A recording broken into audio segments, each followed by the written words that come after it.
Ready to move in premium triplex villas at Kollur APR Projects.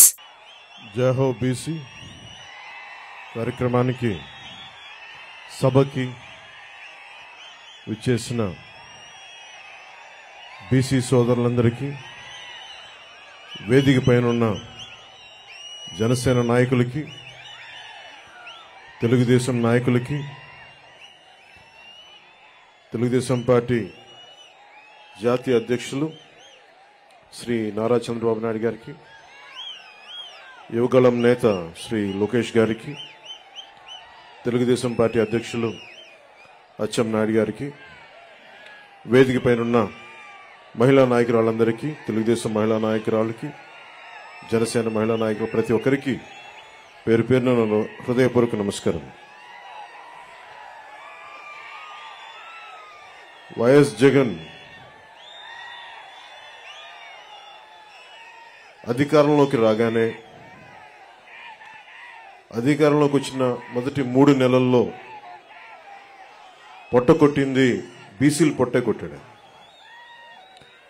30 లక్షల పైచిలకు భవన నిర్మాణ కార్మికులు పొట్టకొట్టాడు ఈ పెద్ద మనిషి.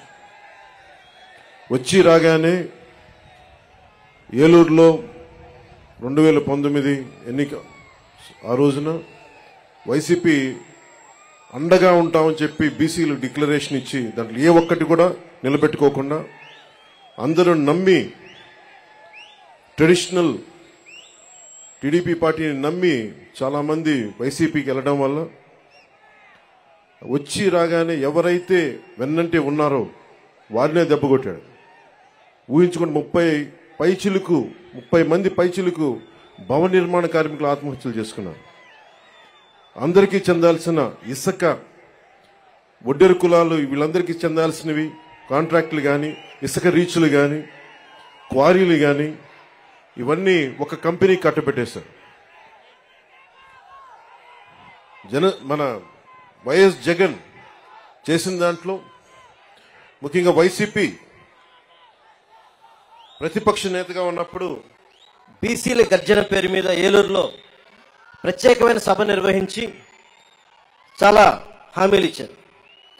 బీసీలకి ఏటా జగన్ చెప్పింది, బీసీలకి ఏటా 15,000 కోట్ల రూపాయల చొప్పున కేటాయిస్తామని చెప్పారు.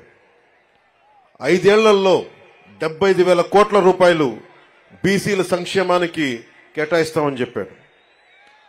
వాస్తవానికి 0. బీసీ కేటగిరీల్లో అన్ని కులాలకి 153 కులాలను గుర్తించమని బీసీ సంఘాలందరూ కోరుకుంటా ఉంటారు. దాన్నే కుదించి 139 కార్పొరేషన్లు పెడతామని చెప్పి దానిని 53 కార్పొరేషన్లు కుదించి 56 కార్పొరేషన్లు కుదించి వాటికి కుర్చీలు కూడా లేని పరిస్థితి. బడ్జెట్ 0. వైఎస్ఆర్ చేయూత పథకం కింద 45 ఏళ్లు నిండిన ప్రతి మహిళకి 75,000 అందిస్తామని చెప్పారు. బీసీ మహిళలకి పథకం అందుతున్న లబ్ధిదారుల్లో చాలా వరకు కోత పడతా ఉంది.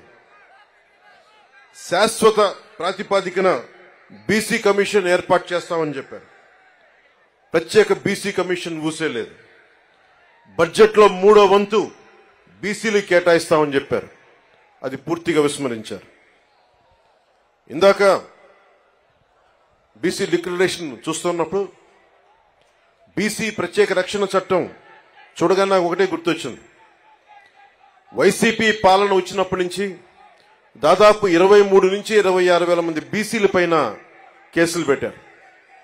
300 మంది బీసీలని చంపేశారు. ఇక అచ్చెన్నాయుడు గారు లాంటి బీసీ నాయకుల మీద ఎలాంటి దాడులు జరిగినాయో, ఇక ఎస్సీల మీద ఎలాంటి దాడులు జరిగినాయో మీ అందరికీ తెలుసు. ముఖ్యంగా ఈరోజు బీసీ సభలో కాబట్టి ప్రత్యేకంగా బీసీ నేను సంఘటనలు చెప్తా ఉన్నాను. ఇందాక సోదరులు లోకేష్ గారు చెప్తున్నట్టుగా గుంటూరు జిల్లాలో జరిగిన సంఘటన, పాపం అమర్నాథ్ గౌడ్ అక్కని ఏడిపిస్తా ఉంటే అడ్డుకున్నందుకు వైసీపీ నాయకులు చెరుకు తోటలోకి తీసుకెళ్లి పెట్రోల్ అంటించి చంపేశారు. చాలా హృదయం కలిచివేస్తుంది. పట్టించుకునేవాళ్ళు లేరు, మాట్లాడేవాళ్ళు లేరు. వైసీపీలో ఉన్న బీసీ నాయకులు కూడా మీరు కూడా ఒకసారి పునరాలోచించుకోవాలి. గుడ్డిగా గనుక వైసీపీ నాయకులు వెనకేసుకొస్తే కులానికి కూడా ద్రోహం చేసిన వాళ్ళు అవుతారు. ఒకసారి ఆలోచించుకోండి. అలాగే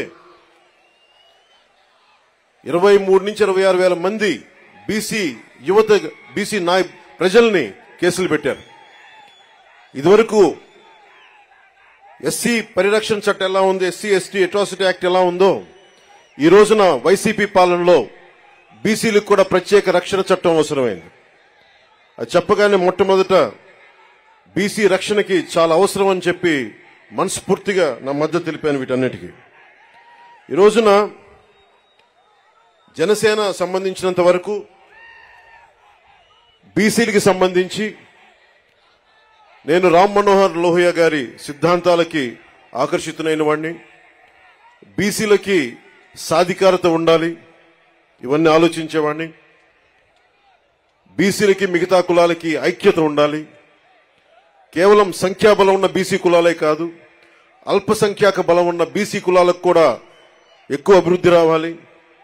బీసీ కులాలన్నిటికీ ఎంతసేపు యాచించే స్థాయి నుంచి శాసించే స్థాయిలో బీసీ కులాలు ఉండాలి మనస్ఫూర్తిగా ఆకాంక్షించేవాడిని, కోరుకునేవాడిని.